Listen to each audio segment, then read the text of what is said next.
Oke, hari ini kita belajar tentang kuasa kebangkitan dalam perjanjian baru ya. Ini teologi resurrection. Namanya kebangkitan bahasa Inggrisnya resurrection. Resurrected ya. Jadi bangkit atau membangkitkan diri, dibangkitkan. Jadi Tuhan Yesus itu dibangkitkan Bapa, Roh Kudus, dan dia sendiri membangkitkan dirinya dari bangkit secara kuasanya sendiri. Nah, kita akan baca Efesus pasal 1 ayat 15 sampai 23. Saya baca ya. Efesus pasal 1 ayat 15. Doa untuk pengertian tentang kemuliaan Kristus. Jadi orang mau mengerti kemuliaan Kristus itu harus memohon. Jadi meminta supaya diberi pencelikan, pencerahan, dan keterbukaan serta pikiran yang dibukakan oleh Tuhan sehingga jelas melihat kemuliaan Kristus di dalam segala pelayanan hidup orang percaya. 15 ya, Efesus pasal 1 ayat 15. Karena itu, setelah aku mendengar tentang imanmu dalam Tuhan Yesus dan tentang kasihmu terhadap semua orang kudus, batasannya adalah orang kudus ya, kasih pada orang kudus. 16, aku pun tidak berhenti mengucap syukur kepada kamu dan aku selalu mengingat kamu dalam doaku dan meminta kepada Allah Tuhan kita Yesus Kristus, yaitu Bapa yang mulia itu, supaya ia memberikan kepadamu roh hikmat dan wahyu. Jadi roh kudus dan wahyu ya, roh hikmat dan wahyu, pewahyuan Alkitab, kitab suci, untuk mengenal dia dengan benar. Mengenal dia itu siapa? Mengenal dia dengan benar, dia adalah Yesus Kristus, anak Bapa yang kekal itu. 18, dan supaya ia menjadikan mata hatimu terang, agar kamu mengerti pengharapan apakah yang terkandung dalam panggilannya, betapa kayanya kemuliaan bagian yang ditentukannya bagi orang-orang kudus, dan betapa hebat kuasanya. Nah ini penting ini ya, kuasa. Nah kita bicara tentang kuasa, dinamit atau dunamos ya, dinamis. Dan betapa hebat kuasanya bagi kita yang percaya sesuai dengan kekuatan kuasanya. Nah ini permainan kata exo ya. Jadi kekuatan kuasanya, kuasa yang kuat di dalam kuasa berdasarkan kuasa Bapa, dan kita mengenal Kristuslah kita menjadi punya kuasa yang melebihi kuasa-kuasa yang lain. 20, yang dikerjakannya di dalam Kristus dengan membangkitkan dia. Jadi Bapa itu membangkitkan Kristus. Tadi kan ini subjeknya tadi kan Bapa yang memberikan pekerjaan-pekerjaan kuasa dan panggilan semua itu bersumber pada Bapa dan melalui Kristus. Dengan jelas dikatakan dikerjakannya. Bapa itu mengerjakan semua karyanya, keselamatan kita, jaminan-jaminan hidup kita, janji-janjinya, nubuatannya, dan segala hikmatnya, itu di dalam Kristus. Dengan cara apa? Di dalam Kristus dengan membangkitkan dia dari antara orang mati dan mendudukkan dia di sebelah kanannya, kanan Bapa, di surga. Jauh lebih tinggi dari segala pemerintah dan penguasa dan kekuasaan dan kerajaan. Ini kalian kan akan diutus ke daerah-daerah ya. Kalian pegang ayat ini. Jauh lebih tinggi yang mengutus kita, Kristus, dan juga menjalankan kehendak Bapa, menjadi teladan bagi kita. Itu mempunyai kuasa yang luar biasa. Kuasa apa ini? Yaitu kuasa yang melebihi atau lebih tinggi dari segala pemerintah dan penguasa dan kekuasaan dan kerajaan. Dan tiap-tiap nama yang dapat disebut. Siapapun. Tidak ada yang mengalahkan Kristus. Kuasanya. Jadi kita belajar 7 makna kuasa kebangkitan ya. Dalam Efesus pasal 1 ayat 21. Ya. Dikatakan di sini, bukan hanya di dunia ini saja, melainkan juga di dunia yang akan datang. Ayat 22. Dan segala sesuatu, apapun segala sesuatu, telah diletakkan Bapa. Jadi Bapa yang meletakkan iblis itu, kepalanya dihancurkan dengan tumitnya. Jadi tumitnya hancur untuk menghancurkan kepala iblis. Lambang dari kerendahan hati, pekerjaan Kristus. Lambang melayani seorang hamba. Jadi kalau kamu jadi pemimpin, menjadi seorang hamba. Dan Tuhan Yesus menyatakan itu dengan mencuci kaki muridnya. Itu semua kerendahan hati yang bisa mengalahkan kerajaan kesombongan. Ya, kesombongan itu orang-orang yang apa ya, kita ngomong itu menyombongkan diri dan sok ya. Jadi sok hebat gitu. padahal nggak ada apa-apanya. Dan segala sesuatu telah diletakkannya di bawah kaki Kristus. Jadi kaki Kristus ya, bukan kaki yang lain. Dan dia telah diberikannya kepada jemaat. Dan telah diberikannya kepada jemaat. Jadi siapa yang diberikan pada jemaat sebagai hadiah kekayaan yang tidak pernah bisa dihitung dan diduga, dan kekayaan itu melebihi daripada segala pikiran kita dan semua keterbatasan kita. Sangat lebar luas kasihnya. Yaitu dia yang telah diberikannya kepada jemaat sebagai kepala dari segala yang ada. Kepala dari segala yang ada. Nah ini persis dengan perkataan Mazmur 8 ayat 7. Ya saya bacakan. Engkau membuat dia berkuasa atas buatan tanganmu.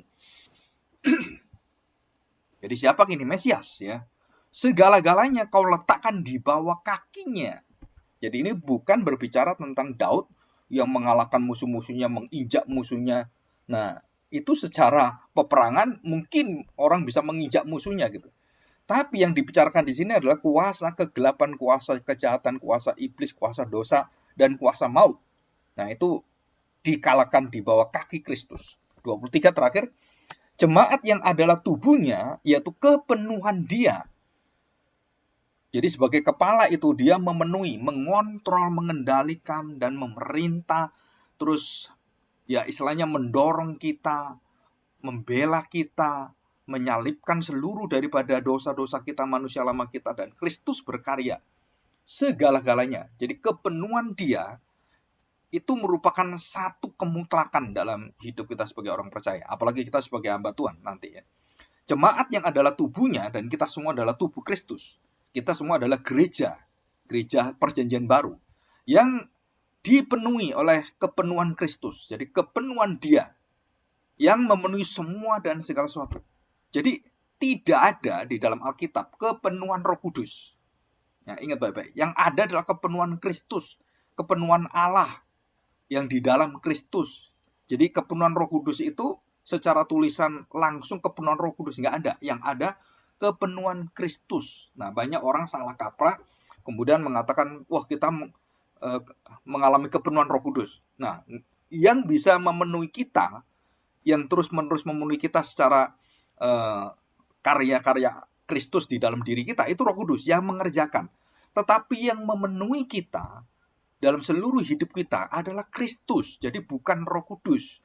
Dalam arti, jadi Roh Kudus bekerja itu membuat kita semua menjadi serupa Kristus. Kristus semua pikiran kita, hati kita, rencana kita, kehendak kita, kemauan kita, itu semua tujuannya adalah menjadi semua serupa, segambar, dan seiring dengan Kristus. Nah, pekerjaan Roh Kudus itu memenuhi kita dengan kepenuhan Kristus. Jadi bukan kepenuhan Roh Kudus yang memenuhi kita. Bukan, Roh Kudus memenuhi kita. Jadi kita dipenuhi Roh Kudus, kata kerja.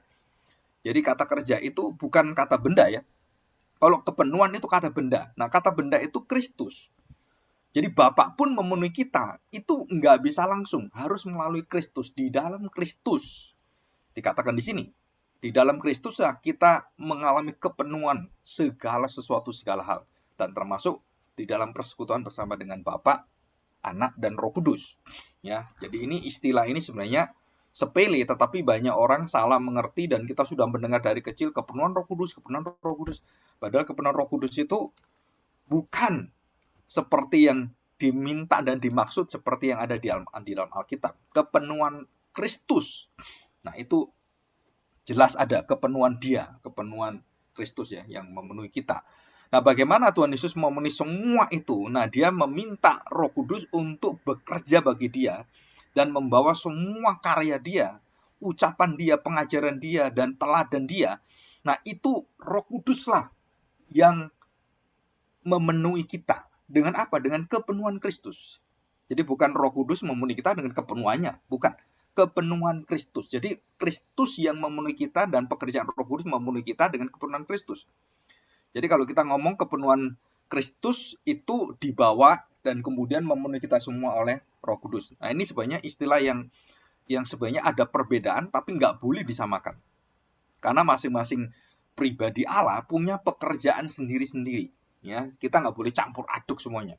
Kenapa? Karena yang menjadi daging, menjadi manusia, yang merasakan perasaan-perasaan menderita dan di dalam segala kelemahan manusia, itu adalah Kristus yang menjadi daging dan bukan Roh Kudus.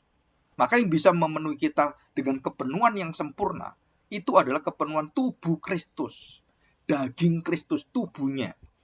Maka dia mengatakan, ambillah roti ini dan anggur ini. Inilah darahku dan inilah tubuhku. Nah, dagingku ya, tubuhku. Ya, oke, sekarang kita belajar ini. 7 makna kuasa kebangkitan Kristus. Ini setelah kita baca tadi dan beberapa referensi ayat firman Tuhan. Nah, kita belajar ini.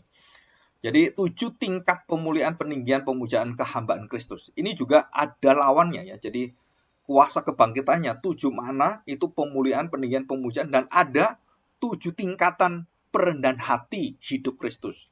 Hatinya, pikirannya, dan teladannya, tingkah lakunya, dan bagaimana dia datang menjadi manusia dan tinggal di kandang, bagaimana dia kemudian dilayani oleh manusia, dan itu merupakan perendahan hati Allah menjadi manusia. Ya, saya tidak bahas di sini. Nah, ini 7 makna kuasa kebangkitan, kemuliaannya. Ya, 7 makna tentang kemuliaan Kristus. Nah, kita lihat ini. Ya, oke. Yang pertama, perhatikan baik-baik penulisan latar belakang dan misterinya. Ya, perhatikan baik-baik. Nah, di dalam pemikiran orang-orang Yahudi, kebangkitan itu, pemberitaan kebangkitan dan juga tentang bagaimana Mesias juga akan bangkit dan akan menyatakan kuasanya dan memenangkan dosa dan menebus dosa. Nah, itu menjadi satu fokus khusus yang menjadi pekerjaan yang paling utama. Misi Tuhan Yesus itu bukan dia mau menjadi raja dan memamerkan kuasanya dan dia duduk di tahta kemudian memerintah. Bukan. Dia harus membereskan perbudakan dosa, ikatan di dalam daging, natur sinful nature. Jadi natur daging dosa kita itu nggak ada yang bisa mengalahkan. Manusia nggak bisa mengalahkan. Dan hukum Taurat membawa manusia untuk mengerti dosanya, mengerti betapa bobroknya kita. Jadi 10 hukum Taurat itu mendesak kita dan memojokkan kita. Kamu orang berdosa dan membutuhkan penebusan. Maka mereka selalu dalam setiap hari Sabat, setiap hari Sabat berganti Sabat, mereka harus mempersembahkan persembahan. Dan diwakili oleh siapa? Imam besar. Dan itu dilakukan setiap hari Sabat. Ya, jadi ini kita tahu. Nah, pemberitahuan tentang kebangkitan ini itu banyak sekali, khususnya orang-orang Saduki tidak percaya ada kebangkitan. Mau mati udah selesai gitu. Ya, jadi ini banyak pertentangan. Nah, Tuhan Yesus berkali-kali memberitahukan tentang kebangkitan ini. Di dalam Alkitab lebih daripada 3-4 kali dia berbicara. Baik itu di dalam langsung dia berbicara, baik itu dalam perumpamaan-perumpamaan, ataupun nubuat nabi-nabi, dan dia menjelaskan itu semuanya. Tetapi, apa yang terjadi? Saudara, murid-muridnya, dan semua orang-orang di sekelilingnya, tidak ada yang bisa mengerti ini. Mereka tidak percaya. Tuhan Yesus mengatakan, kamu lamban hatimu dan kamu bodoh sekali. Bodoh. Kenapa? Sudah jelas diceritakan oleh seluruh nubuatan nabi-nabi bahwa Mesias akan bangkit dan aku sudah jelaskan. Aku akan bangkit pada hari yang ketiga. Dan ini dikatakan berkali-kali oleh Tuhan Yesus. Dan murid-murid mendengar. Tapi nggak ada yang bisa percaya. Kenapa? Karena itu mustahil. Mustahil itu. Orang mati bangkit itu mustahil.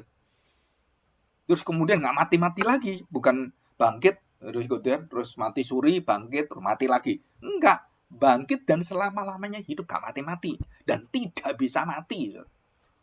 Ya, jadi ketidakpercayaan, kelambanan hati, kurang iman.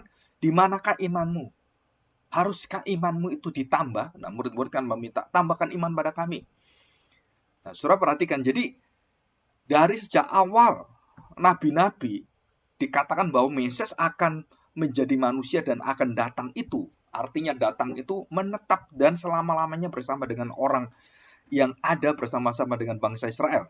Jadi Mesias itu adalah sudah dinubuatkan kedatangannya, kapan turunnya, bagaimana hidupnya, dan bagaimana kesengsaraannya, bagaimana kesulitannya, penderitaannya, dan apa yang dialami, kehinaannya. Itu sudah ditulis oleh Yesaya. Ya, di kitab Yesaya itu semua nubuatannya begitu jelas. Yang paling jelas itu Yesaya 52 dan 53. Itu tentang hamba. Wah, itu luar biasa sekali ya. Nah, kita belajar salah satunya nanti kita kalau sempat kita baca sedikit. Jadi kita tahu bahwa Yesus turun dan dia menjadi manusia, ya. Dan kita masih ingat bagaimana setan-setan juga turun. Nah, turunnya kemana setan-setan? Setan-setan itu turun ke babi-babi. Kita masih ingat ya. Dan babi-babi itu turun ke jurang. Dan jurang turun ke maut. Maut akhirnya semuanya berkumpul di sana dan masuk neraka. Nah, itu. Jadi turunnya Tuhan Yesus kerendahan hatinya sampai dia ke neraka. Sampai dia ke tempat penghakiman akhir dan tidak ada orang bisa bertahan di sana dan hanya Tuhan Yesus yang bisa mengalahkan maut. Kenapa kita ini nggak bisa mati kena maut?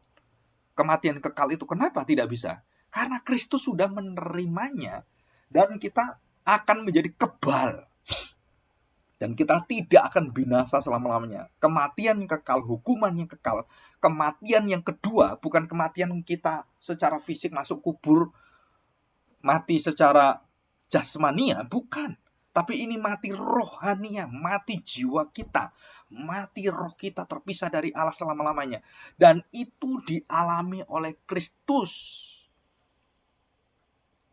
Dan perhatikan baik-baik. Tidak ada satu orang yang bisa mengalahkan ini. Jadi orang-orang iblis dan seluruh roh-roh jahat dan orang-orang berdosa berapa miliar orang dimasukkan dalam lautan api neraka itu. Dan apa yang terjadi? Mereka merasakan apa yang dirasakan Tuhan Yesus dan mereka tidak bisa melawan. Kalau Tuhan Yesus, karena dia tidak ada dosanya dan dia tidak ada perbuatan yang dikatakan bahkan dituduhkan pun didakwa, dicari-cari kesalahan, nggak ada sama sekali. Semua mulut mengatakan orang ini tidak berdosa. Baik Herodes, baik itu kepala pengawal, baik orang-orang yang ada dan mengakui ini orang nggak ada salahnya, kenapa dibunuh dengan kejam. Nah disitulah waktu Yesus berada dalam hukuman dan berada di tempat bukan di lautan neraka, tetapi dihukum oleh Bapaknya dan menanggung dosa. Dan dia masuk dalam penghukuman dan dia menerima apa itu disebut sebagai hidup yang kekal, dia menerima kematian yang kekal. Nah sekarang kita memakai perbandingan. Ya, perbandingan. Coba kita bandingkan, ya. Kita bandingkan 1 dan 0. 1 2 3 4 5 9, ya. Angka 1 sampai 9 dibandingkan dengan 0. Apa bedanya? Bedanya adalah begini, ya. Kesia-siaan dan kelimpahan. Nah, ini kalian harus catat baik-baik, ya. Jadi kalau angka sekarang saya punya uang 900 juta atau 9 miliar atau mungkin 9 triliun, ya, atau 9 kuadriliun. Nah, triliun itu naiknya lagi kuadriliun, ya. Istilah nanti pasti ada ke sana. Sudah ribuan triliun itu namanya kuadriliun, ya. Tri jadi quad 2 triliun. Ya, jadi triliunnya itu beribu lipat, jadi 1000 triliun. Nah, dia punya uang 9 triliun, ya. Nolnya di mana? Apa yang membedakan? Angka dan 0 itu adalah kosong. Betul ya? 0 itu kosong. Kalau berada di belakang angka, kita tulis 1, terus kita tulis 0, 0, 0, itu menjadi berlipat. 10 kasih 0, 100, 100 kasih 1000, 1000 kasih 10.000, 100.000, 1 juta, 10 juta, 100 juta, 1 miliar, 2 miliar gitu kan. Terus 1 miliar, 10 miliar, 10 miliar, 100 miliar, 1000 miliar, 1 triliun, 1 triliun, 10 triliun, dan kuadriliun, dan terus kemudian triliun, triliun semuanya. Jadi 0 itu di depan semua apa yang dilakukan oleh Allah sebagai angka. 0 dan 1 itu adalah basic turbo Pascal. Bahasa turbo, bahasa Alkitab, bahasa apa? Alkitab, bahasa komputer. Jadi semua basic komputer itu 1 and 0. 1 0 1 0. Buka dan tutup, buka dan tutup. Sistem open and close system. Ya, 1 buka, 0 tutup. 1 buka, 0 tutup. Ya, open dan close system. Nah, perhatikan. Jadi segala sesuatu yang dimulai dengan angka dan diakhiri dengan kosong menjadi berlimpah-limpah-limpah-limpah. Jadi saya memiliki hidup saya, ya, sebagai saya I. Ya, I itu kan 1, I, saya. saya hidup. Dan kemudian saya meletakkan seluruh hidup saya dalam kerendahan hati. Hidup yang rendah hati di hadapan Tuhan. Dan hidup yang betul-betul tahu saya adalah sia-sia hidup saya. Celakalah saya orang berdosa. Dia mengakui hidupnya itu kosong di hadapan Tuhan. Dan Tuhan yang akan memenuhi dia. Dan bagaimana Tuhan memenuhi dia? Nah, angka kosong itu harus ada di depan hidupmu. Ya, di depan hidup. Jadi, waktu saya mengerjakan semuanya itu dan saya tahu bahwa saya adalah hamba Allah. Saya adalah milik Allah. Dan saya tidak memiliki apapun kecuali Allah menjadi milik saya. Nah, itu hidup kita menjadi ditambah 0, ditambah 0. Jadi 1 tambah 0, 10. Kita mengerjakan semua menjadi tambah 0 lagi, 100, 1000. Dan berlimpah-limpah. Nah, sebaliknya, kalau kita tidak mau rendah hati dan kita tidak mau kehilangan seperti pemuda, jualah semuanya, lepaskan semuanya, ikutlah aku, dan kamu mendapatkan hidup yang kekal. Sempurna kamu. Kita nggak mau. Kenapa? Aduh, dunia masih enak. Wah, saya masih ingin punya mobil, punya kekayaan, punya segalanya. Dan saya bisa menikah dengan orang yang cantik, orang yang ganteng, orang yang kaya raya, dan saya aneh semuanya itu. Dan kita ingin mengejar itu semuanya. Dan kita melupakan Tuhan dan tidak mau mendasari hidup dengan Kristus. Itu semuanya 0. Nolnya di mana? Bukan setelah 1, tapi di belakang 1. Jadi begini, 1 adalah paling rendah, angka paling rendah. Ya, angka paling rendah itu 1. Ya, paling kecil itu 1. Paling kecil ditambah hidup yang sungguh-sungguh adalah hidup yang melepaskan dunia ini kosong, ya, sia-sia artinya dalam bahasa pengkhotbah. Kosong, kosong, kosong, kosong, kosong, kosong, kosong. Sia-sia menuju sia-sia dan akhirnya sia-sia. Nah, itu kitab pengkhotbah. Ditutup dan diawali dengan kesia-siaan. Nah, angka 1 dengan kosong, hidup yang sungguh-sungguh berserah pada Tuhan dan kita lepaskan dunia ini, itu menjadi hidup yang berkelimpahan. Jadi dilipat oleh Tuhan. 1 menjadi 10, 10 menjadi 100, 100 terus berlipat, berlipat, berlipat, dan hidup kita adalah hidup yang penuh dengan kelimpahan berkat dari Tuhan. Bukan secara jasmani, tapi secara kepenuhan Kristus, pengampunannya, kesenangan sukacitanya, bagaimana dia bisa bersabar, dia bisa bertahan, dan dia tekun, dia teguh, walaupun diintimidasi, dimusuhi, difitnah, dia tetap melayani Tuhan, dan dia tetap bersukacita, dia bersyukur kepada Tuhan, dia mengampuni musuh-musuhnya, dia mendoakan musuhnya, memberkati musuh-musuhnya. Dan itu kekuatan berlimpah, hidup yang bukan pada dirinya isinya, dan dia serah pada Tuhan, dan di Tuhan kasih 0, 0, 0 untuk apa? Melimpahkan semua.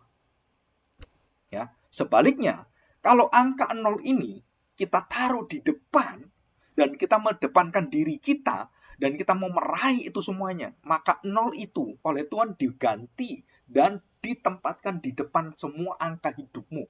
Jadi saya mencapai semuanya, saya ingin punya mobil, punya semuanya itu engkau mendapatkan semuanya segala-galanya. Tapi Kristus tidak ada dan tidak engkau akui, dan hidupmu tidak menjadi seperti Kristus. Itu kebinasaan dan kesia-siaan dan kematian yang kekal. Jadi bisa tahu ya. Jadi 1 dan 0. Di depan atau di belakang. Jadi yang menentukan adalah 0-nya. Jadi 0 itu di mana? Jadi bukan yang menentukan satunya. Bukan 1 menentukan. Oh, kalau 0 dikasih 1 kan 10. Bukan. 0 yang menentukan. Karena bahasanya itu adalah semua dimulai dari kehampaan. Semua dimulai dengan kegelapan. Dan orang-orang Israel menghitung hari bukan seperti orang Indonesia. Ya. Dan di dalam penciptaan, jadilah malam, jadilah terang, jadilah siang, jadilah malam. Gitu kan? Dan dikatakan, jadilah malam menuju siang. Terang menjadi malam. Nah, orang-orang Israel menghitung waktu. Dengan apa? Dengan dimulai dari malam. Jam 6 sore. Jadi mereka mulai waktunya kapan? Jam 6 sore. Kalau kita jam 6 pagi. Mereka jam 6 sore. Maka kalau kita menghitung Yesus mati 3 hari 3 malam, itu artinya 3 hari 3 malam yang berkaitan dengan, jadi kalau kita lihat hari Kamis Tuhan Yesus berdoa di Getsemani. Dan kemudian ditangkap hari Jumat. Nah, hari Jumat itu adalah Jumat jam berapa? Dia Jumat masuk ke hari Kamisnya. Karena Jumatnya terhitung nanti baru jam 6. Jadi hari Kamis itu sudah masuk ditangkap. Ya, hari Kamis. Dan Jumat ditangkap kan. Nah, Jumat itu satu hari apa? Satu hari sebelumnya Kamis. Dan Jumat itu masuk ke hari Sabtu. Jadi Jumat mulai kapan? Jumat yang jam 6 sore. Terus kemudian Sabtu, dan kemudian masuk hari Minggu. Jadi berapa hari Yesus mati? Malamnya. 3 malam 3 hari. Banyak orang katakan, nggak sampai, Tuhan itu cuma 2 hari.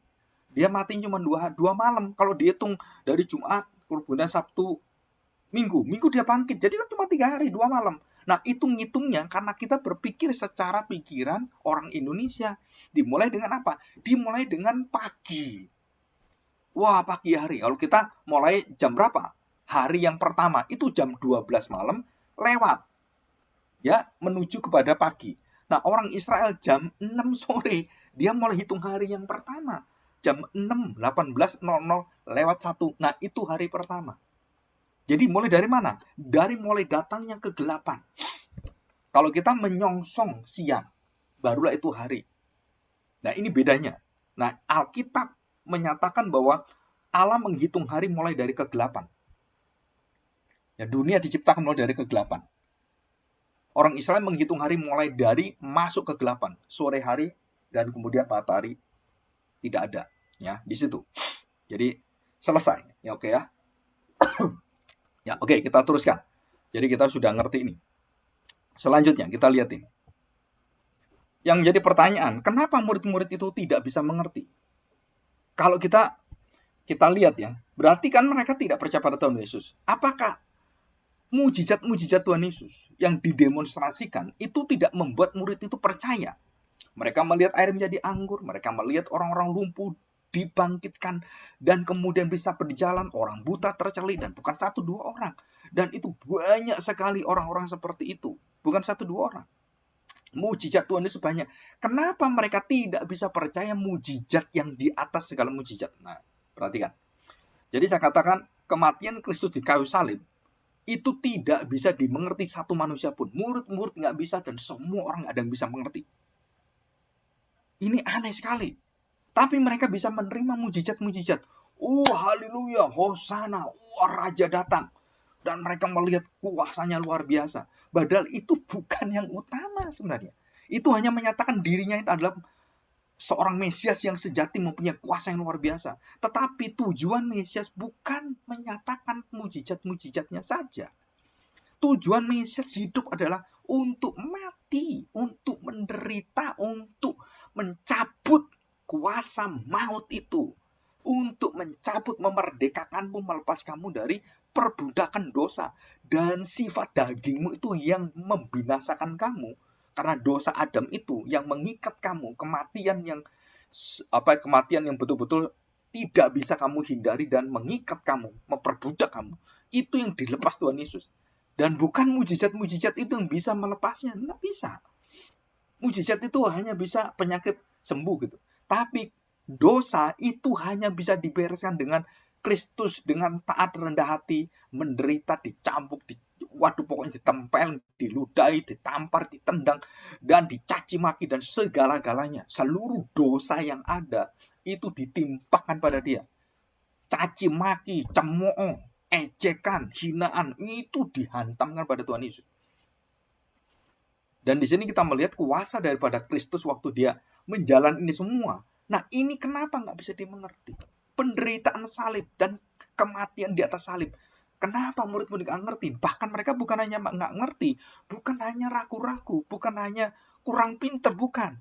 Mereka bahkan melarang Tuhan Yesus, menolak dan meminta Tuhan Yesus, jangan kamu disalibkan, kamu raja, kamu harus berkuasa, kamu nyatakan kuasamu, tunjukkan kehebatanmu. Nah, ini persis seperti iblis. Jadi maka kenapa waktu Petrus menghalangi Tuhan Yesus dan memegang bahu Tuhan Yesus dan tarik dia, jangan, gitu kan? Apakah ditarik di sini atau tangannya kita nggak tahu, ya? Apa lehernya ditarik kita nggak tahu. Ditarik, jangan. Surah apa dikatakan Tuhan Yesus? Enyala iblis. Karena kamu tidak memikirkan yang dipikirkan Allah. Kamu hanya memikirkan dirimu sendiri dan pikiranmu sendiri. Bayangkan Petrus disebut iblis. Kenapa disebut iblis? Karena itu pekerjaan iblis. Orang-orang yang tidak percaya Yesus mati kayu salib dan tidak memberitakan seorang hamba Tuhan, seorang pendeta, penginjil, pengajar, guru sekolah minggu, atau guru Injil, atau penatua, atau diakan yang tidak memberitakan Kristus, mereka itu anti Kristus. Mereka itu berasal dari si iblis. Jadi kalau kita hidup, kita harus menyatakan Kristus, kasihnya. Bukan menyatakan kemarahan yang berasal dari setan. Dendam dari setan. Dengki dari setan. Dari daging kita. Bukan. Kita harus mengeluarkan manusia baru kita. Kita harus melimpahi hidup kita dengan air hidup. Dan disinilah Tuhan Yesus waktu ke kayu salib dan dia mati di kayu salib, semua orang terheran-heran. Kenapa raja kok mati? Nggak bisa terima mereka. Yang paling benci, yang paling nggak bisa terima hanya satu orang murid Tuhan Yesus. Siapa? Mujizat itu dia lihat dan bahkan dia bisa melakukan mujizat. Tapi dia menolak dan menyangkali. Bukan hanya menyangkali, dia mengkhianati. Namanya Yudas Iskariot, orang zelot. Ya, orang zelot. Jadi dia marah dengan Tuhan Yesus. Dan dia akhirnya menjual Tuhan Yesus. Dan sudah dinubuatkan. Nah, dari peristiwa ini kita lihat bahwa tidak ada satu orang pun yang sanggup mengerti, menerima berita salib, penderitaan Kristus, dan kematian yang kekal diterima oleh dia, dan kemudian diubahkan dengan hidup yang kekal. Ya. Jadi Kristus mati itu 0. Ya, ingat ya, Kristus mati itu 0. Dan kemudian dia bangkit menjadi 1. Jadi 0 menjadi 1. Sesuatu yang tidak ada nilainya, sesuatu yang kosong, dia berikan, menghampakan diri, dia mengosongkan diri, dan dia mendapatkan hidup, kematian yang kekal, kematian kekal. Itu bisanya ditolong dengan hidup yang kekal. Kita lihat ya. Jadi bagaimana saya mengalami, saya bisa menghadapi kematian, neraka, mati yang kekal, kematian kedua, kematian yang betul-betul membuat manusia semua tidak akan bisa berdalih. Nah, kematian yang kekal ini oleh manusia, dia berpuasa, kemudian dia melakukan banyak hal, pekerjaan-pekerjaan yang lain, terus dia melakukan perbuatan baik untuk apa? Menebus maut ini. Untuk menghalangi maut ini. Nggak bisa, so. Perbuatan baik kita itu tidak mempan dan tidak bisa disuntikkan dalam tubuh kita seperti vaksin. Gitu kan? Seperti saya divaksin itu. Tangan sakit gitu kan, AstraZeneca, dan kemudian kerasa mulai badan panas, ini kok mulai tenggorokan gak enak. Nah, seperti itu. Jadi waktu disuntikkan, perbuatan baik, harta benda, kekayaan, semua kehebatan manusia, kesalahan manusia, perbuatan-perbuatan dermawan, gitu kan, perbuatan-perbuatan dipuji-puji orang, aduh kamu orang baik ya. Nah, kebaikan kita, kesalahan kita, kerohanian kita disuntikkan. Dan untuk mematikan maut, nggak bisa. Kenapa? Malah kita yang mati. Maut itu nggak bisa. Kenapa? Karena dia kekal. Kematian kekal. Kita tidak kekal. Dunia tidak kekal. Perbuatan kita nggak kekal. Kebaikan kita tidak kekal. Uang kita tidak kekal. Dermawan kita nggak kekal. Dan kita nggak bisa melawan yang kekal. Kematian ini kekal. Bagaimana kita melawan yang kekal? Nah, rahasia Alkitab memberitahukan hanya satu manusia yang bisa melawan kematian kekal adalah orang yang tidak berdosa, tidak bercacat celah, yang sempurna, dan dalam percakapan kalimat dan semuanya tidak ada satu kalimat yang salah atau keseleo. Ya, keseleo. Mengucapkan sembarangan. Tuhan Yesus kata-katanya tiap hari, dia tidak ada kata-kata sembarangan, dan dia kata-katanya dia adalah firman Allah. Coba bayangkan, saya nggak bisa bayangkan. Jadi Tuhan Yesus waktu kecil, dia adalah Allah kita, dia manusia. Dan setiap percakapan Tuhan Yesus dengan Yusuf, Maria, dengan semua orang di sekitarnya, itu percakapan Allah, keluar dari kalimat Allah. Dan kalimat-kalimat itu, kalau kemudian dituliskan, ini sayangnya gitu ya, Yesus dari sejak kecil sampai dia umur 30 tahun, itu tidak ada catatan perkataan Kristus. Tidak ada kalimat-kalimat Kristus. Yang ada, itu hanya waktu dia di bait Allah. Umur 12 tahun kan, masih ingat ya. Aku harus di rumah Bapakku. Orang semua kaget. Kalimat-kalimat dia itu susah dimengerti. Anak sekecil itu. Dan dia adalah Allah sendiri. Dan waktu dia mengucapkan kalimat-kalimat, itu kalimat-kalimat ajaib, kalimat-kalimat ilahi. Kalimat Allah sendiri, firman Allah. Saya kadang-kadang merenungkan kehidupan Kristus itu membuat kadang-kadang merinding, kadang-kadang takjub, kadang-kadang merasa begitu jauh dengan Tuhan. Kenapa? Gak bisa bayangkan bayi yang nangis. Oh, Allah kok nangis? Saya kadang-kadang mikir, Allah kok nangis? Mikir lagi, lebih dalam lagi. Allah kok pipis? Loh, Allah kok ngengek? Wah, kadang-kadang saya pikir, kan dia manusia. Ya dia kan Allah. Dia Allah. Dan dia Allah ya juga manusia. Jadi manusianya bisa ngengek, bisa nangis, bisa pipis, bisa kelelahan. Dan itu manusia. Dan dia Allah. Mikir-mikir seperti ini. Dan disitulah kita sulit sekali mengerti Allah yang menjadi manusia. Waktu kita manusia mengerti manusia gampang. Tapi manusia mengerti Allah susah. Dan yang paling susah mustahil, mengerti Allah menjadi manusia. Bagaimana Allah menjadi manusia? Tambah susah kita. Kita mengerti manusia aja susah. Mengerti Allah lebih susah. Mengerti manusia Allah tambah susah. Bagaimana kita mengerti manusia Allah? Kita sendiri manusia aja dengan manusia susah ngerti. Manusia mengerti Allah nggak terbatas juga nggak ngerti. Apalagi Allah menjadi manusia. Double lah kita nggak ngerti. Dan inilah kuasa dari Kristus yang mati dan bangkit. Dan kita dibawa ketakjuban. Dan dikatakan Rasul Paulus, betapa lebar, dalam, dan luasnya kasih Bapa surgawi itu. Dan memberikan anaknya. Dan di dalam Kristus, dia mencurahkan seluruh daripada hatinya yang penuh dengan belas kasihan, kemurahan. Ya. Semua menolak penderitaan. Dan perhatikan, seluruh gereja, hamba Tuhan, dan juga kalian nanti, ya, termasuk kita sebagai hamba-hamba Tuhan, utusan Tuhan, duta Kristus, duta Injil. Duta itu artinya duta besar. Dan kita mewakili surga. Dan waktu kita memberitakan, saudara jangan lupa, jelas sekali, penderitaan salib dan kebangkitan itu merupakan inti dasar iman Kristen.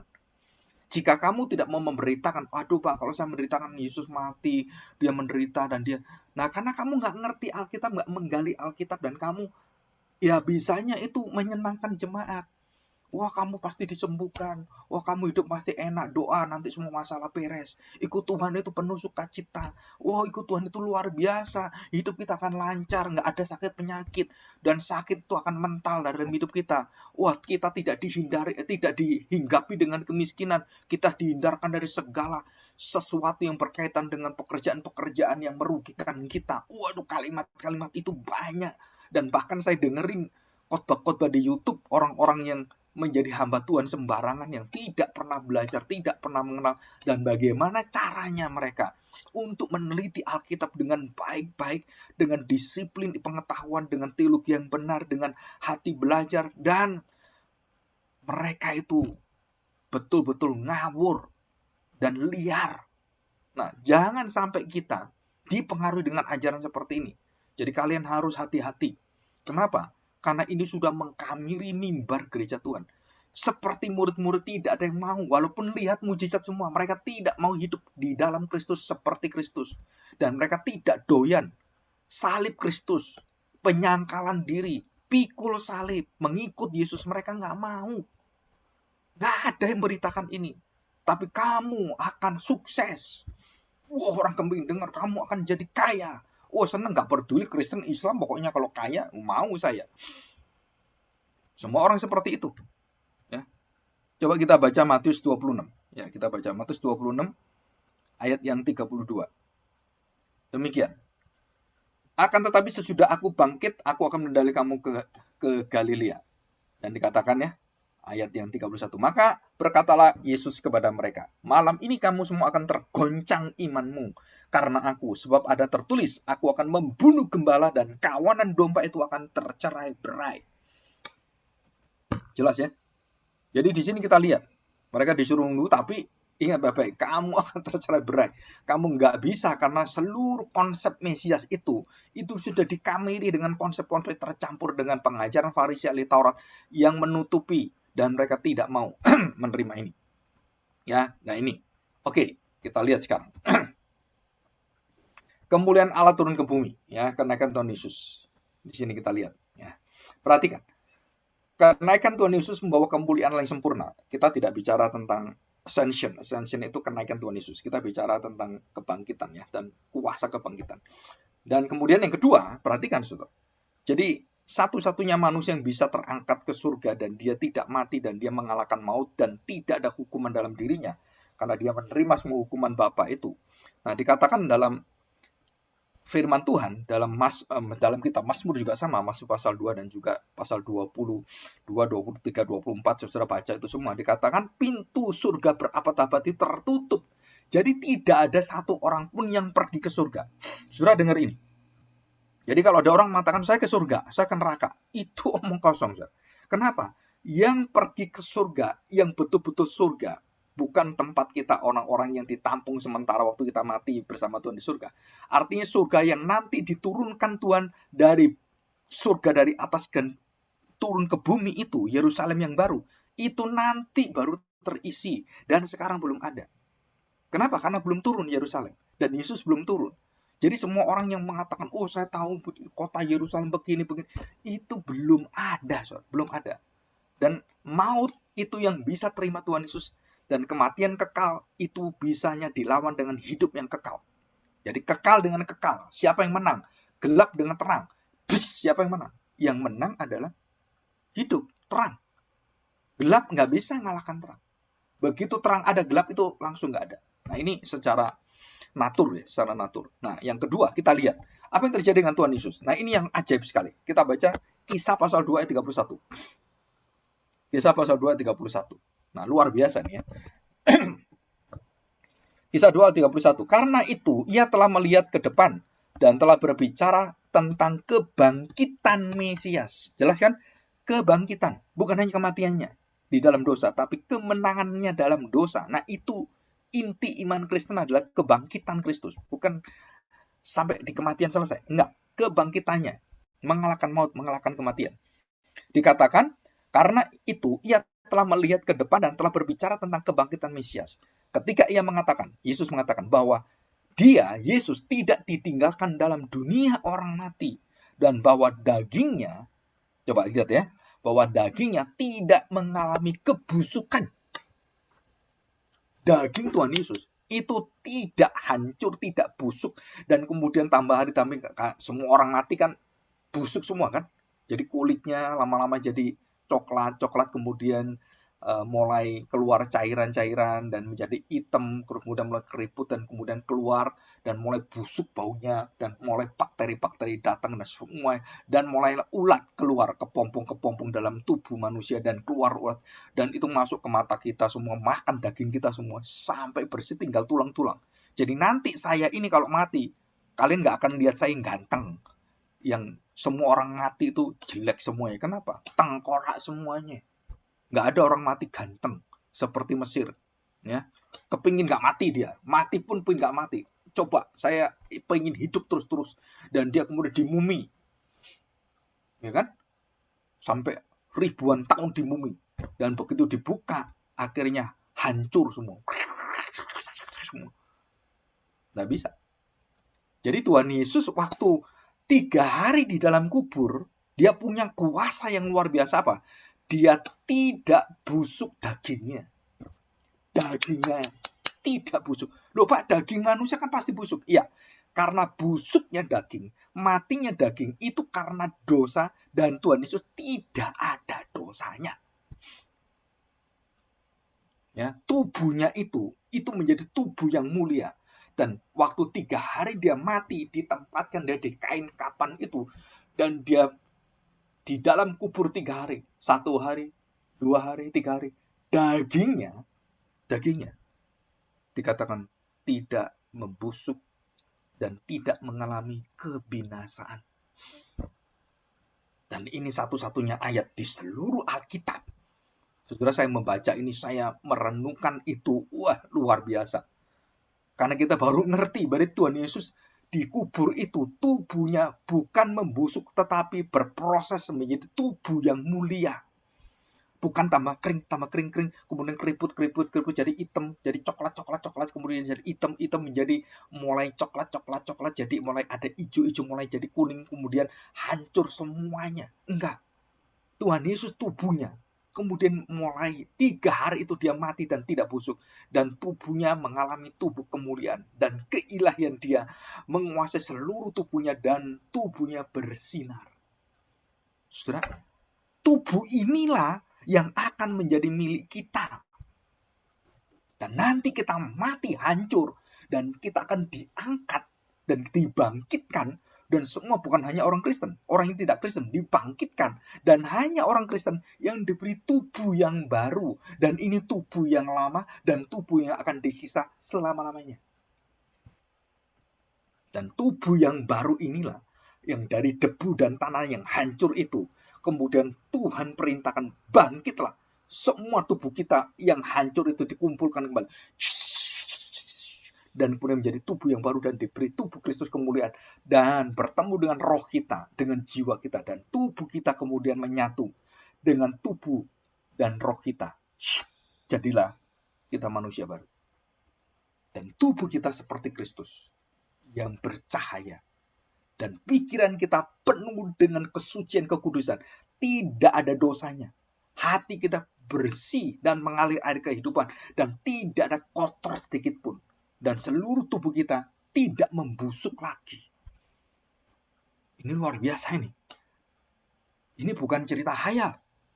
Ini cerita betul-betul cerita yang menakjubkan kita. Saya kalau cerita kebangkitan Kristus tubuhnya, saya merasakan roh dan jiwa itu begitu bersyukur luar biasa. Ada satu kegirangan, ada satu sukacita.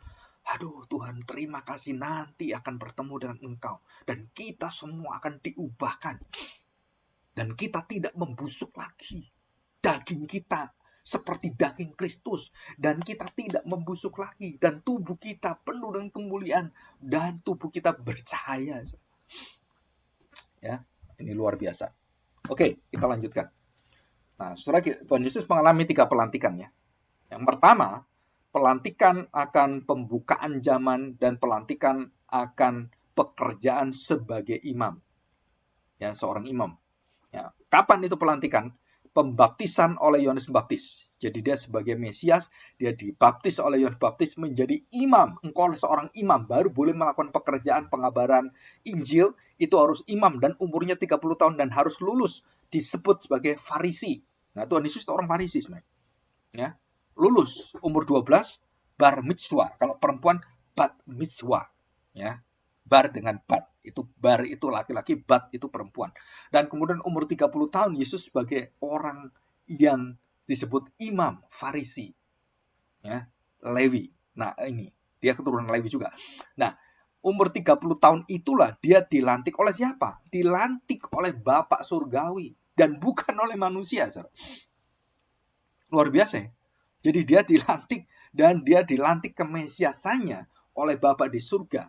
Dan dia menduduki posisi dia harus menerima seluruh rencana Bapa.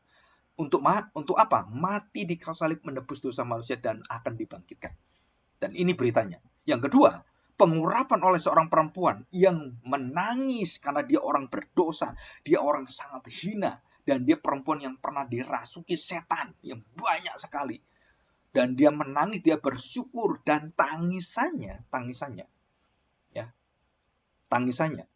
itu menetes dan mengurapi kaki Tuhan Yesus. Tumit yang hancur itu, dan tangisan itu menetes di kakinya dan terus nangis dan sampai membasahi kaki Tuhan Yesus. Luar biasa nih ya. Itu dalam Markus pasal 14 ayat 9, Yohanes 12 ayat 7. Dan dijelaskan di sana tentang hal ini. Dan kemudian pengurapan terakhir ada pengurapan minyak waktu Yesus mati. Dan dilakukan oleh orang Farisi namanya Yusuf Arimatea dan para perempuan semuanya. Dan mereka bersama-sama di sana dan membersihkan tubuh Kristus. Kemudian dia mengurapi dengan minyak. Pemberian tubuh yang baru, kemenangan. Artinya minyak itu adalah kehidupan baru, kehidupan yang penuh dengan kemenangan, kehidupan yang gemilang. Jadi minyak itu kalau kita taruh di rambut, ini kan, rambut kita minyak. Yang dulu kan orang pakai minyak ya, minyak kletik namanya. Ya, kalau sekarang pakai mendem gitu kan, macam-macam kan. Ada Garnier atau itu pakai minyak, kasih minyak. Dan kemudian kan berkilau-kilau bercahaya dan rapi dan begitu memukau gitu kan. Nah, pengurapan minyak yang diberikan di dalam tubuh Kristus itu menunjukkan kepada pemuliaan. Itu namanya tahap terakhir Kristus yang mulia di dalam kehinaannya.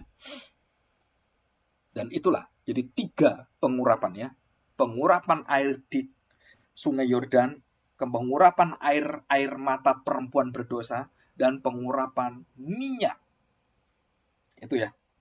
Oke, kita lanjutkan sekarang. Yang ketiga. Nah, sekarang kita lihat. 7 kuasa maut itu apa? Yang pertama, yang ditaklukkan Tuhan Yesus. Ya. Apa itu? Kita lihat dalam Efesus pasal 1 ayat yang ke-16 tadi. Ya. Perhatikan baik-baik. Ya, 16 yang terakhir nah ini ayat yang ke-20. Perhatikan. Dan betapa hebat kuasanya bagi kita yang percaya. Yang percaya, nggak ada kuasanya, nggak ngerti apa-apa, nggak terbukakan. Bagi yang percaya kepadanya, dikatakan di sini, sesuai dengan kekuatan kuasanya yang dikerjakannya di dalam Kristus dengan membangkitkan dia dari antara orang mati dan mendudukan dia di sebelah kanannya di surga. Jadi 2, ya kita akan lihat secara berkaitan. Yang pertama adalah Kristus menaklukkan maut dan di bawah kuasa pelayanan kakinya, kerendah hatinya, dan penghampaan dirinya 0. Nah, ingat ya tadi ya, 1 dan 0. 0, bukan 1, bukan saya. Bukan egois, bukan diri saya, tetapi diri saya yang kosong.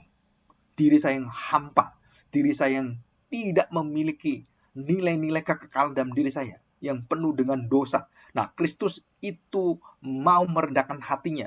Dia Allah yang melepaskan semuanya keilahiannya. Dan dia tidak memakai kealahan keilahiannya, ketuhanannya, untuk melawan dan untuk menggerakkan orang-orang kuman melawan dia dan dihancurkan. Enggak. Ya. Jadi dia menaklukkan yang pertama adalah kematian kekal dan maut, hukuman yang kekal. Ya, itu dilenyapkan. Kuasa hukuman maut. Dengan apa? Dengan kematiannya dan dia menanggung semuanya. Jadi kita ini sebenarnya dihukum kematian kekal, tetapi Kristus yang menerima, bukan kita. Ya. Kenapa Kristus menerima? Dan dengan darahnya lah kita percaya, kita beriman kepada kematian lambangnya darah Kristus. Dan kita mengimani itu, maka kita tidak mendapatkan maut. Ya. Dikatakan di situ. Ya, kehinaan. Oke, yang kedua. Sekarang. Nah, yang kedua. Kemudian kita lihat, Kristus mempunyai kuasa menaklukkan tingkap-tingkap langit. Artinya apa? Kehidupan yang ada di dunia ini, semua di bawah kakinya. Kehidupan yang ada di surga, semua di bawah kakinya. Dan kehidupan yang ada di dalam dunia orang mati dan semua, setan, iblis semua, kerajaan itu semua, itu di bawah kuasa dia semua. Ya, 3 macam langit. Langit manusia, alam dunia roh, dan langit keberadaan yang kekal surga bersama dengan Bapa. Yang ketiga, dia memasuki pintu gerbang yang ditutup dalam kitab Kejadian. Pohon kehidupan itu tidak boleh dimakan oleh manusia, oleh Adam dan Hawa. Dan kemudian ada malaikat, ya, serafim, yang memegang itu dan menutup itu. Dan ini lambang dari tabut perjanjian Tuhan, yaitu serafim yang ada, yang menutupi dengan 6 sayapnya. Ya, 3 pasang sayap. Jadi 6 sayap itu ke mukanya, ke lututnya, dan nutupi tabut perjanjian.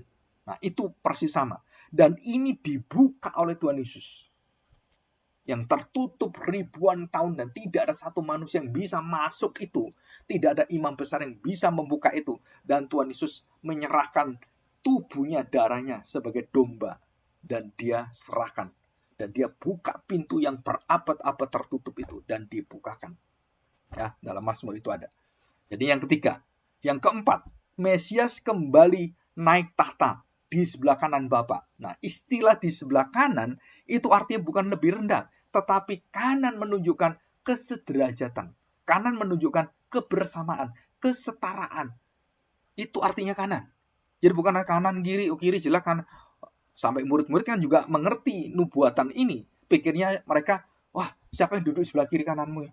Kalau saya dekat dengan kamu, saya dapatkan hak politik, nanti kamu jadi raja, kami ya jadi orang yang sebelah kananmu kan, atau sebelah kirimu. Nah, di situ sampai mamanya, Maria, itu pun terpengaruh dengan konsep Mesias yang rusak, yang salah.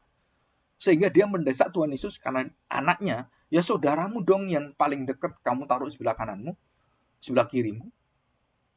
Masa kamu taruh Petrus? Yohanes lah, Yakobus lah. Nah, itu semua pemikiran-pemikiran yang lemah, yang salah. Tentang konsep apa? Yaitu Mesias yang secara kekayaan, kedikdayaan, kerajaan, kekuasaan. Padahal bukan itu. Tuhan Yesus mengatakan kalau kamu ingin jadi pemimpin, kamu harus melayani. Dan kemudian dia mencuci kaki murid. Nah, itulah raja, itulah yang dinamakan hidup yang sungguh-sungguh diminta oleh Tuhan. Ya, jadi pintu kerajaan sudah itu semua dibukakan dan kemudian Mesias menduduki tahta tertinggi bersama Bapa di surga. Ya. Oke, yang kelima. Yang kelima. Dan Kristus akan menaklukkan dalam seluruh perjalanan dan nanti akhir zaman, dia akan membawa kakinya, seluruhnya berada di bawah kakinya. Dan semua kepala-kepala penguasa-penguasa dan semua kerajaan kegelapan semua diletakkan dan dihancurkan di bawah kakinya dan dihukum dengan kematian kekal. Nah, sebagai imam, ia menghancurkan musuhnya dengan tumitnya. Dan dia memakai mahkota duri. Kenapa dia memakai mahkota duri? Karena itulah mahkota yang paling mulia. Mahkota kehinaan.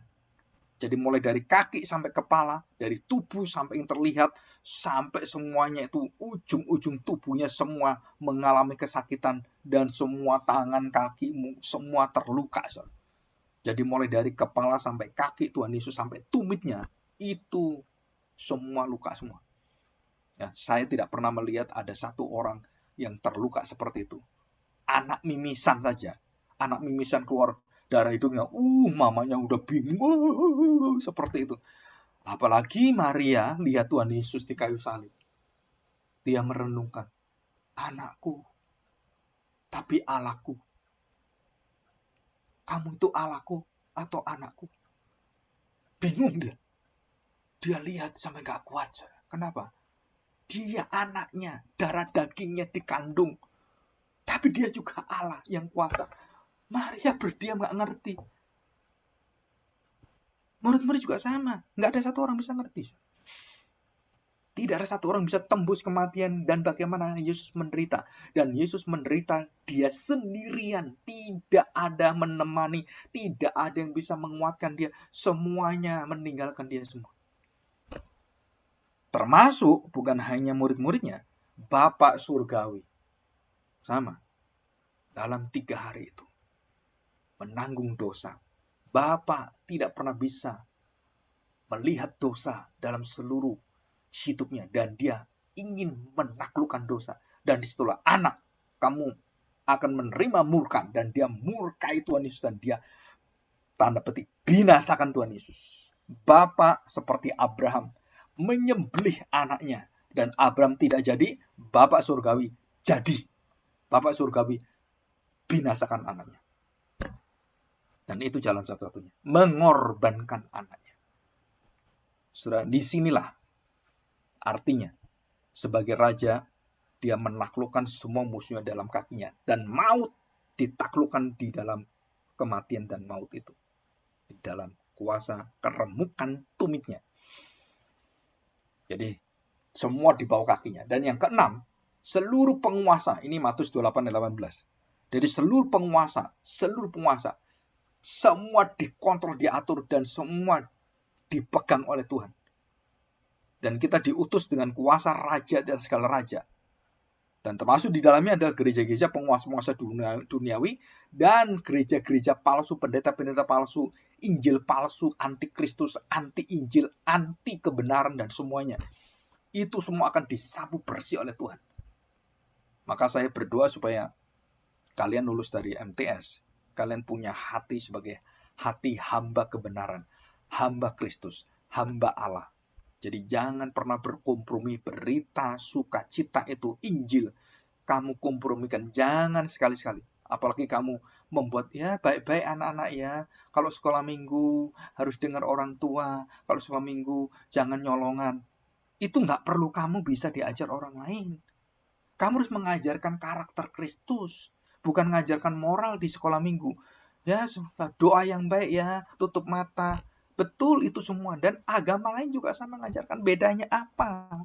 Sekolah minggu kita, moral yang diajarkan dengan yang lainnya. Bapak Abraham itu orangnya baik, dia suka berderma. Ya kalian harus tiru Bapak Abraham ya. Padahal iman Abraham bukan di situ. Aduh, kacau lah kita ini. Saya melihat sekolah minggu, orang-orang sekolah minggu saya lihat, ini yang diberitakan siapa sebenarnya? Abraham atau Tuhan? Abraham atau Yesus? Abraham atau Kristus? Saya kadang-kadang lihat, ini sekolah minggu kayak kelas moralitas. Kamu harus dengar orang tuamu ya kan. Kenapa harus dengar orang tua? Kenapa harus hukum Taurat? Kenapa harus baik dengan orang tua? Nah itu dasar dirinya, itu harus digarap. Maka orang-orang setelah sekolah minggu puluhan tahun, mereka masih nggak kenal Tuhan Yesus. Kenapa? Karena tidak ada berita Tuhan Yesus di sekolah minggu. Adanya cuma waktu Paskah, Natal, Jumat Agung. Udah, setelah itu apa? Musa, Daud, Samson, Goliat. Nah itu, Yunus. Tapi Kristusnya mana? Padahal itu semua menceritakan tentang Kristus. Nah, di sini ya. Nah, yang terakhir. Filipi pasal 2, kita baca yang terakhir. Ya. Filipi pasal 2. Oke ya. Filipi pasal 2 ayat 1 sampai bawah itu ya, terakhir perikop yang ke-11. Demikian bunyi firman Tuhan. Nasihat supaya bersatu dan merendahkan diri, menghampakan diri, merendahkan diri seperti Kristus. Dan ini rahasianya. Jadi kalau kalian bisa tidak mencaci maki waktu dicaci maki, tidak membenci waktu dibenci, tidak membalas waktu kamu mengalami kejahatan dan kamu mendapatkan fitnaan dan dusta semuanya itu, dan kamu tidak mau melakukan pembalasan sedikit pun dan kamu serahkan pada Tuhan, dan kamu malah mendoakan, kamu malah memberikan pengampunan, kamu malah memberikan kasih Tuhan, kemurahan hati Tuhan, dan kamu belas kasihan dengan orang itu. Nah, itu dikatakan kamu memiliki kuasa kebangkitan Kristus. Kuasa pengampunan, kuasa penerimaan, kuasa untuk mengubahkan hati orang, kuasa untuk menanam benih kasih Kristus, kuasa untuk menunjukkan engkau adalah terang dan garam, kuasa untuk menyatakan bahwa kamu tidak berkumpul dengan dosa, tapi kamu bisa menerima orang-orang berdosa. Dan itu semua kuasa dari Tuhan, bukan dari daging kita. Kalau daging kita, kepingin balas kita. Ya, jadi ayat 1. Jadi karena dalam Kristus ada nasihat, ada penghiburan kasih, ada persekutuan roh, ada kasih mesra dan belas kasihan. Dan ini warisan kita. Karena itu sempurnakanlah sukacitaku dengan ini. Hendaklah kamu sehati sepikir dalam satu kasih, satu jiwa, satu tujuan. Dengan tidak mencari kepentingan diri sendiri. Angka 1 kan? Jadi tidak mencari kepentingan diri, kosong. Dirimu kosong. Jadi kalau 1 ditambah kosong, itu artinya apa? Hidup berkelimpahan. Ya, dikatakan di sini, satu hati, satu kasih, satu jiwa, satu tujuan. Tidak mencari kepentingan sendiri atau puji-pujian yang sia-sia. Sebaliknya, hendaklah dengan rendah hati yang seorang menganggap yang lain lebih utama dan daripada dirinya sendiri. 4.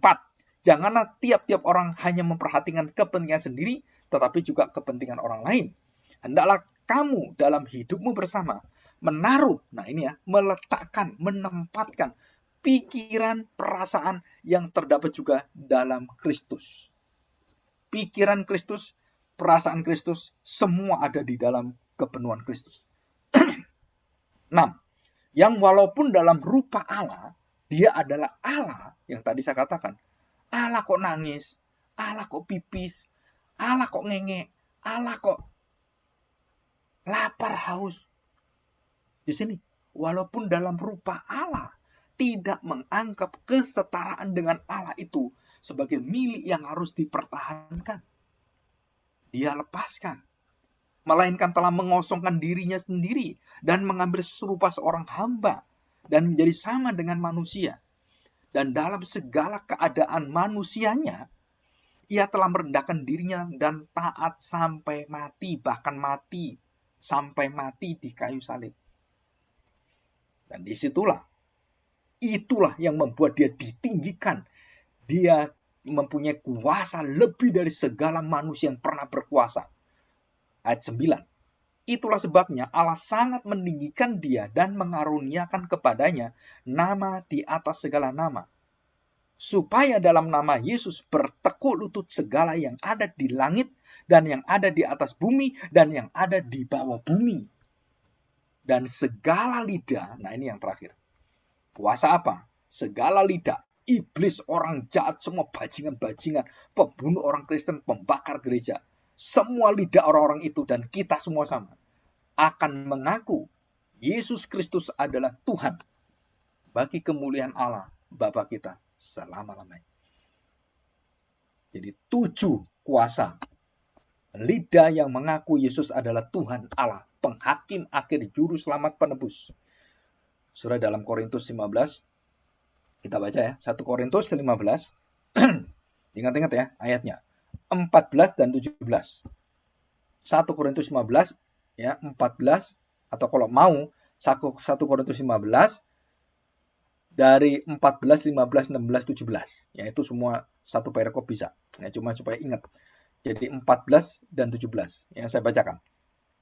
Tetapi andai kata Kristus tidak dibangkitkan, maka sia-sialah 0,000 pemberitaan kami dan sia-sialah juga kepercayaan imanmu. Lebih dari itu, kami ternyata berdusta terhadap Allah. Karena tentang dia kami katakan bahwa ia telah membangkitkan Kristus, padahal ia tidak membangkitkannya. Kalau itu bohong. Kalau andai kata benar bahwa orang mati tidak dibangkitkan. Sebab jika benar orang mati tidak dibangkitkan, maka Kristus juga tidak dibangkitkan. Ya, ini 17. Dan jika Kristus tidak dibangkitkan, maka sia-sialah kepercayaan kamu. Dan kamu masih hidup dalam dosa. Jadi manusia baru kita ini itu dibentuk, diciptakan, perhatikan, bukan oleh kematian Kristus berhenti, bukan, tapi kebangkitannya. Jadi bedakan begini ya, Kristus mati menanggung dosa, dan kemudian dia bangkit untuk memberikan satu zaman baru, satu hidup baru, satu tubuh yang baru, satu kemuliaan yang baru, dan satu manusia yang baru. Di sini. Dan dia harus mati dulu terhadap dosa-dosanya. Nah, mati bersama dengan dosa-dosanya, itu bukan yang membuat kita lahir baru.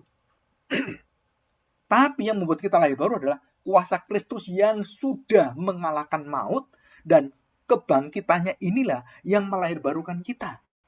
Dan banyak orang berpikir, waduh, kematian Kristus melahirbarukan saya. Tuhan, aku bertobat Tuhan. Saya menerima Engkau sebagai Tuhan dan Juru Selamat saya. Terima kasih Tuhan. Tetapi kamu nggak pernah hidup bangkit bersama Kristus. Imanmu sia-sia. Kenapa? Karena kamu tidak taat pada Kristus. Hidupmu sembarangan. Kamu sudah mati dengan dosamu. Kamu ngerti dosamu. Kamu nyesel. Kamu orang berdosa. Saya perlu Tuhan Yesus. Tetapi hidupmu tidak ada kuasa kebangkitannya. Kenapa? Kamu masih berdosa terus. Dan kamu tidak berubah dalam hatimu. Kamu tetap dalam dosa. Jadi kamu belum bertobat. Kamu belum lahir baru. Jadi banyak orang Kristen cuman berhenti di kuburan. Kristen cuman berhenti di dalam kematian Kristus. Selesai. Tuhan, saya berdosa. Tuhan, betul. Tuhan, aduh Tuhan, saya yang berdosa. Nah, kamu harus hidup baru. Kamu harus taat pada Tuhan. Kamu harus memakai semua perlengkapan dari Tuhan Yesus. Dan kamu akan disertai Roh Kudus. Aduh Tuhan, gak bisa Tuhan. Saya lemah Tuhan. Saya kalah Tuhan. Tuhan, saya nggak bisa, saya masih ingin begini, ingin begitu. Tuhan, saya tahu Tuhan, Engkau mati bagi saya. Tetapi, kalau hidup seperti kamu, seperti Engkau memikul salib, aduh, saya nggak bisa Tuhan. Dan dia mulai mencari telinganya, pendeta-pendeta yang seperti dia ingini. Ini bener nih, wah kalau Pak Agung ini, pendeta Pak Agung ini, beritanya tuh Kristus mati, penderitaan melulu, wah nggak ada bahagianya. kita harus tahan derita, kita harus mengalah semuanya. Wah, nggak mau saya seperti ini. Gereja gini nggak mau saya. Saya cari gereja yang seneng, gereja yang sukses, gereja yang lancar. Wah, membuat saya diberkati Tuhan. Kalau di sini, wah, saya malah memberi. Di sini saya menerima, banyak rezekinya, banyak bahasa-bahasa semua. Kalau di sini saya harus benar-benar meninggalkan semuanya, meletakkan harta saya pada Tuhan. Nggak mau. Di sini Tuhan meletakkan hartanya pada saya. Di sini saya letakkan semua untuk Tuhan. Di sini Tuhan bagi saya semua. Dan ini semua terbalik semua. Ini dosa gereja yang besar itu adalah di situ. Kita bukan melayani Tuhan, kita bukan menyalurkan apa yang menjadi kepunyaan Tuhan dan kita muliakan untuk Tuhan. Tuhan Yesus mengatakan kalimat yang ditulis Rasul Paulus. Ya, tidak ada di Injil, tapi di suratan. Dikata demikian. Berbahagialah orang yang memberi daripada yang menerima. Dan itu diajarkan Tuhan Yesus. Jadi kita menjadi orang Kristen, itu orang yang memberi. Nah, perhatikan. Kalau orang yang memberi dengan orang yang cuman gini, nerima-nerima terus, bedanya apa? Satunya orang yang memiliki banyak hal dan hatinya mengalir, dan dalam kesulitan dia terus mengalir memberi dan mementingkan orang lain dan melihat orang lain, kesusahan orang lain, tidak melihat dirinya untuk supaya dilihat. Enggak, tapi di sini ini orangnya ingin meminta-minta. Walaupun dia kaya diberkati, mentalnya pengemis, minta lagi. Minta lagi. Minta Tuhan, minta Tuhan. Di sini enggak. Tuhan, kami sudah melihat harta surgawi. Harta yang mulia adalah Engkau. Dan saya harus melayani Engkau. Dengan kemampuanku, talentaku, dengan kecerdasanku, dengan otakku, dengan uangku, dengan bisnisku. Tuhan, ini semua milikmu. Aku akan memberkati gereja ini. Nah, itu bedanya. Bedanya apa? Yang di sini, minta Tuhan dan mengalir terus. Tuhannya jadi sumber berkat. Yang di sini, kita dipakai oleh Tuhan menjadi sumber berkat. Bagi orang lain, bagi jemaat, bagi penginjilan, dan semuanya. Kita lihat di sini. Ya. Nah, kita akan cepat ya sebagai penutup. Lihat. Jadi pasal yang ke-7 dari semua 7 kuasa tadi itu ada yang disebut sebagai di sini. Ya. Disebut apa? Efek dari kuasa Kristus itu apa? Yang pertama, satu-satunya manusia yang tidak ditaklukkan oleh penderitaan, keputusasaan, kekhawatiran, maut, dan hukuman kekal adalah Kristus. Nah, sekarang kita lihat yang kedua. Ya. Yang kedua. Nah, kedua, dia memberikan benih surgawi kepada orang percaya. Ya. Jadi kalau orang percaya itu menerima apa? Emas perak itu bisa hancur, bisa lenyap, dan bisa mati. Tetapi warisan surgawi, iman, kasih, pengharapan itu yang ada dalam diri kita itu tidak bisa dicabut siapapun. Dan tidak ada penguasa yang bisa melepaskan kasih Kristus dari diri kita. Jadi seed benih kasih Kristus, dasar hidup Kristus itu, dan darah Kristus, tubuh Kristus itu menjadi warisan kita yang akan membangkitkan kita semuanya. Yang ketiga, efeknya adalah kekuasaannya itu apa? Transformasi. Hidup kita akan dimuliakan. Dan kita semuanya akan mendapatkan satu kemuliaan Tuhan yang sama. Dan kita harus saling memuliakan dalam hidup kita. Jadi tidak menghina orang yang berdosa, tapi memberikan kesempatan, memberikan pertobatan, itu adalah transformasi. Terus selanjutnya kita lihat ya. Nah, selanjutnya. Kembali kita melihat bahwa kita akan diberikan kuasa seperti Kristus yang mengajarkan Injil yang akan mampu mengubahkan manusia. Bukan karena saya, tapi karena Kristus, hati yang mati itu, waktu mendengarkan berita Injil, yang degil, yang keras kepala itu akhirnya dilembutkan oleh Tuhan. Dan yang selanjutnya, dengan kuasa Injil itu, kemudian hukum Taurat itu ditulis ulang di dalam darah Kristus menjadi hukum kasih di atas loh hati kita. Dan itulah menjadi perjanjian baru. Jadi saya sekarang dikontrol oleh bukan hukum yang membuat saya terpaksa. Saya kemudian harus melakukan ini, melakukan itu. Aduh, saya dituntut aturan, ketentuan, dan semua undang-undang dan semua norma-norma. Aduh, banyak sekali.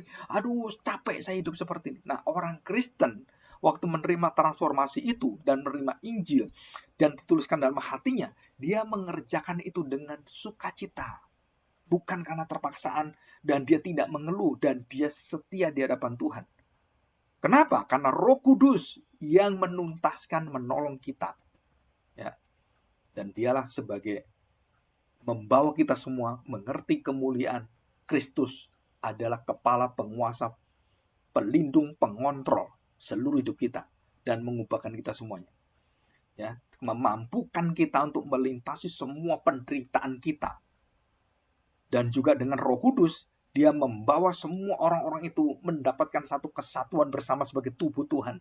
Dan mengangkat kita nanti dan mendudukkan kita, semua orang gereja Tuhan, menjadi kerajaan yang besar. Dan kita semua adalah imam.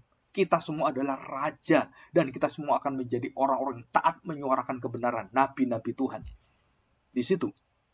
Jadi ini adalah kuasa selanjutnya. Dan yang terakhir apa? Barulah kita ngomong, Hosana, kemuliaan bagi Tuhan selama-lamanya. Ini sesuatu yang indah sekali. Ya. Jadi saya pikir cukup. Hari ini kita akan melihat kepada kalimat firman Tuhan ya. Yang terakhir kita lihat ini. Ya. Matius 23. Matius 23 ayat yang ke-12. Perhatikan ya, ini kalimat Tuhan Yesus yang luar biasa ini ya.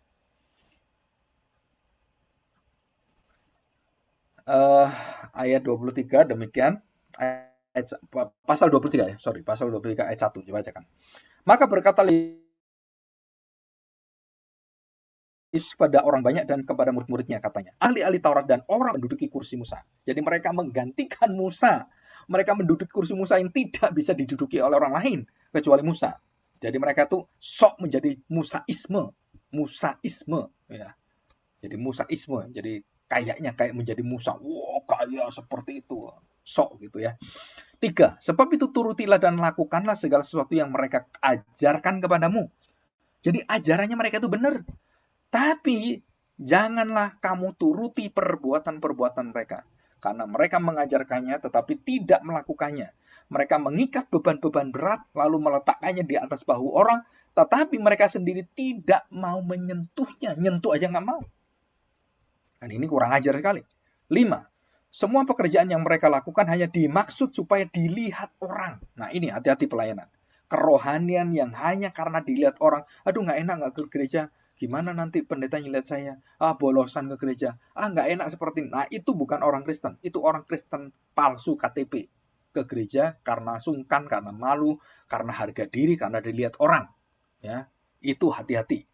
Mereka memakai tali sembahyang yang lebar dan jubah yang panjang. Orang-orang Farisi ya.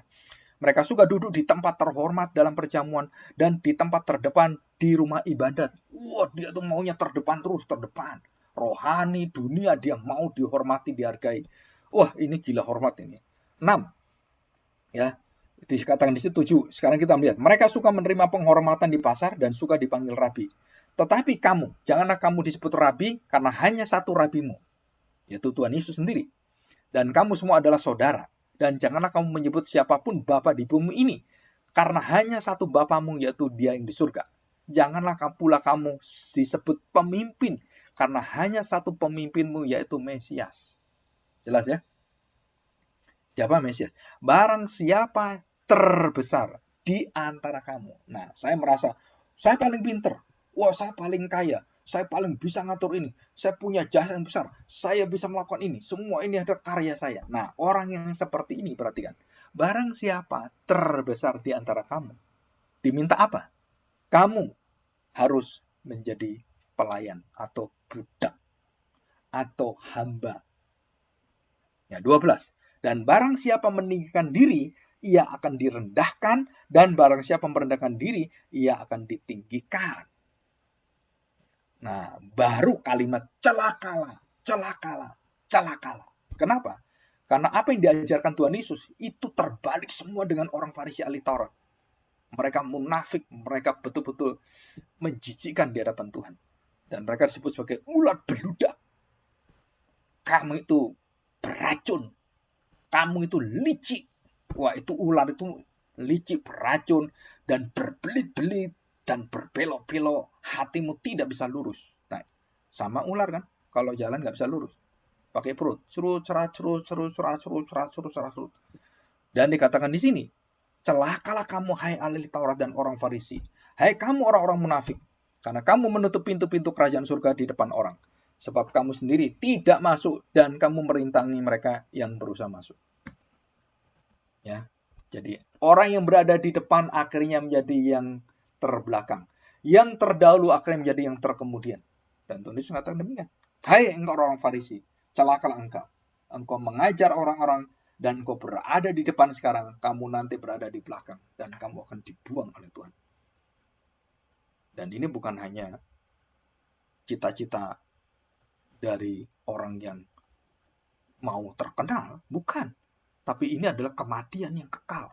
Jadi kalau hati kita ingin diperhatikan, kita nggak ada rendah hati, kita selalu ingin ya gengsi kita itu ditonjolkan seperti itu, dan kita maunya orang itu merhatikan kita. Dan ini terjadi bukan hanya terjadi di dunia, bahkan terjadi di MTS pun terjadi, di sekolah kalian terjadi. Kita semua tuh saling ingin mengunggulkan diri, apalagi rebutan, nanti rebutan pacar, rebutan makanan, rebutan apapun. Coba kamu pakai hati Kristus, hal-hal yang kecil itu kamu belajar mendahulukan orang. Kalau orang lapar dan kamu nggak lapar, kamu masih bisa, kamu kasih bagianmu kepada dia. Kamu lapar, oke separuh nasi tambah lagi ya. Punya saya cukup sekian, kasih ke orang lain. Kamu kurang lauknya, saya cukup segini, kamu makan orang lain. Kamu kurang buahnya, dan tawarkan orang lain dulu. Bukan makan habis, liatin. Siapa yang masih banyak? Itu. Masih ada nggak itu? Oh masih banyak. Wah datang lagi dia, makan banyak. Masih kurang, lihat lagi. Oh masih ada, makan. Nah, orang-orang seperti ini, kita akan belajar masuk di dalam perangkap jebakan Batman, jebakan setan. Kalau dari hal kecil kita tidak taat, dari hal kecil kita tidak bisa kendalikan diri, dari hal kecil kamu biarkan api itu menyala dan kamu tidak mengendalikan mulutmu, maka seluruh hutan itu akan terbakar dan kamu akan mati. Dan kamu akan bangkit susahnya luar biasa.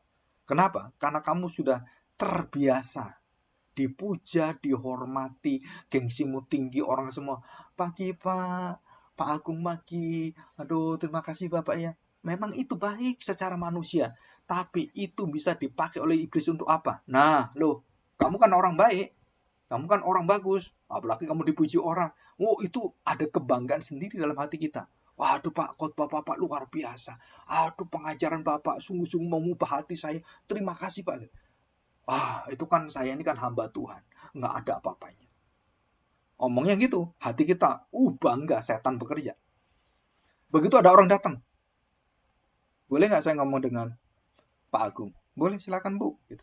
Pak, saya hari ini karena saya nggak konsentrasi gimana, maaf Pak ya. Saya nggak ngerti khotbah Bapak hari ini. Loh, barusan tadi tuh orang banyak ngomong, aduh Pak, khotbah Bapak bagus sekali. Aduh, sangat menyentuh hati saya. Tiba-tiba ada seorang ibu diutus oleh Tuhan mengatakan, aku nggak ngerti kamu khotbah apa. Loh, tadi orang-orang ngomong, mereka ngerti loh Bu, mereka diberkati. Ya tapi aku nggak ngerti. Waktu kita pelajari Bible, saya pelajari, oh iya anak-anak muda, oh anak-anak ini semua, oh ibu ini nulis aja nggak bisa, buta huruf dia hanya mendengar. Jadi kata-kata saya banyak yang dia nggak ngerti. Dan kemudian saya pikir, wah bener juga ini. Dan saya ngatakan, saya bandingkan dengan orang, ini baru saya, ini orang ngerti. Ibu ngata nggak ngerti, keterlaluan ibu. Ada 10 orang ibu satu, keterlaluan ibu. Ibu jangan begitu. Nah, gengsi kita itu akhirnya naik. Padahal Tuhan pilih orang itu datang untuk memberitahu pada kita. Tidak semua orang bisa dengar khotbah kita. Tidak semua orang bisa terima Injil. Tidak semua orang bisa ngerti khotbah kita. Kita harus mengerti dan kita harus terima. Orang-orang seperti ini jangan membalas kritikan dengan kritikan, cacian dengan cacian. Kita harus taat pada Tuhan. Oh iya Bu, terima kasih ya. Coba nanti saya pelajari. Mungkin saya kurang bahasanya kurang, ya mungkin menyesuaikan dengan kondisi ibu. Jadi maafkan saya ya. Nah, di situ kamu melihat ada satu hati yang bisa terima. Kamu bisa menghormati orang. Kamu bisa melihat dirimu. Kamu bisa menghampakan dirimu. Nah, ini kuasa Kristus. Dan jarang orang seperti ini. Apalagi hamba Tuhan. Apalagi dia terkenal. Billy Graham pun jatuh dalam dosa kesombongan. Dan seorang yang sangat tua memberitahu pada Billy Graham. Dia tanya, kamu khotbah lahir baru? Memang kamu sudah lahir baru gitu? Marah dia, loh saya ini, ibu nggak kenal saya? Iya saya kenal. Kamu kan baru khotbah tadi. Pendeta yang terkenal. Pendeta yang luar biasa dipakai Tuhan. Tapi saya tanya, bukan kamu adalah siapa? Saya tanya, hey Billy, are you born again? Apa kamu sudah lahir baru? Loh saya sudah khotbah. Ibu tahu saya juga khotbah, saya mengkhotbahkan lahir baru. Saya mengajar orang supaya orang bertobat dan semuanya. Saya tanyakan bukan pekerjaan Billy Graham itu apa. Saya tanyakan, kamu lahir baru enggak? Sampai 3 kali. Dan kemudian perempuan ini turun karena kecewa dengan Billy Graham. Loh dia turun. Begitu perempuan itu turun dari bis itu, Billy Graham baru sadar dan dia pulang setelah KKR itu. Wah dia bertobat, dia menangis dan dia katakan, Tuhan ampuni dosa saya. Dan dia bertobat. Padahal dia sudah terkenal luar biasa. Nah di sini kerendahan hati itu menjadi dasar kekuatan hidup pelayanan dan iman kita, dan bagaimana kasih itu mengalir, pengampunan mengalir, itu karena karakter Kristus menjadi pusat dan memenuhi kita, dan Roh Kudus menolong kita untuk melawan daging kita terus-menerus. Kalahkan, tinggalkan, matikan. Nah di situ ya kita diajar oleh Tuhan. Oke, terima kasih banyak. Ya ini rekamannya nanti bisa saya kirim ya supaya bisa diulangi. Dan saya pikir cukup sekian ya.